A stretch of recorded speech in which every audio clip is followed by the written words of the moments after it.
اگر آپ کسی کو اپنے دماغ سے نکال نہیں پا رہے تو اس کا مطلب ہے گہری محبت یا وابستگی۔ جب ہم کسی شخص سے گہری محبت یا جذباتی وابستگی رکھتے ہیں تو وہ ہمارے دماغ میں مستقل طور پر رہتا ہے۔ ایسی وابستگی سے ہمیں اس شخص کو ذہن سے نکالنے میں مشکل پیش آتی ہے۔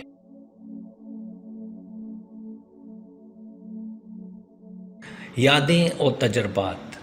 کسی شخص کے ساتھ گزری ہوئی خوشگوار یادیں یا اہم تجربات دماغ میں ثبت ہو جاتے ہیں جو بار بار ہمارے خیالوں میں آتے رہتے ہیں۔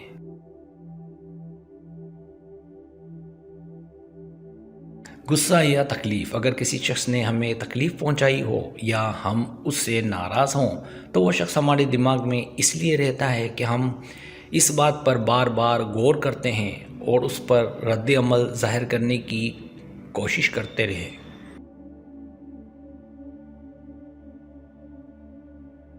چاہت یا لالچ۔ کبھی کبھار ہم کسی شخص کو اپنے لیے ضروری یا مطلوب سمجھتے ہیں، اس لیے وہ ہمارے دماغ میں مسلسل گھومتا رہتا ہے۔ اس کا تعلق ہماری ذاتی خواہشات اور ضروریات سے ہو سکتا ہے۔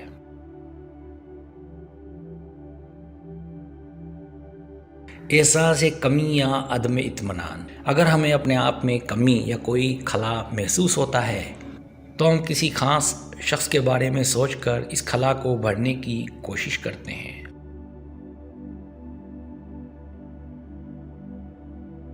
جذباتی تعلقات۔ کسی شخص کے ساتھ ہماری گہری جذباتی تعلقات کی بنا پر وہ ہمارے دماغ میں چھا جاتا ہے۔ ہم اس شخص کے بارے میں مسلسل سوچتے رہتے ہیں اور اس کے ساتھ وقت گزارنے کی خواہش رکھتے ہیں۔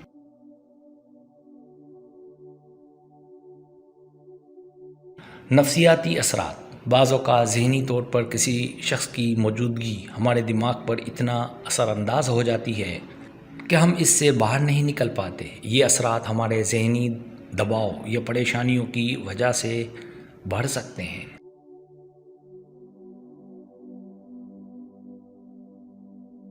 حسرت یا پچھتاوا۔ اگر ہم نے کسی شخص سے کچھ کھو دیا ہو یا ہمارے درمیان کوئی بات مکمل نہ ہو پائی ہو تو یہ احساس ہمیں مسلسل اس شخص کے بارے میں سوچنے پر مجبور کرتا ہے۔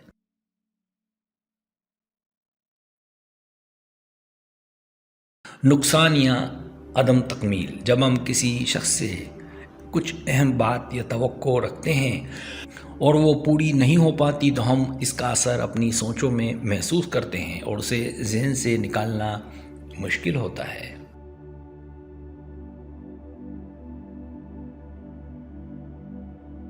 ماضی کا اثر۔ ماضی میں ہمارے ساتھ جو کچھ بھی ہوا ہو وہ کسی شخص کے ساتھ جڑا ہو سکتا ہے اور اس کے اثرات ہمارے دماغ میں اس طرح چمٹ جاتے ہیں کہ ہم ان سے چھٹکارا حاصل نہیں کر پاتے۔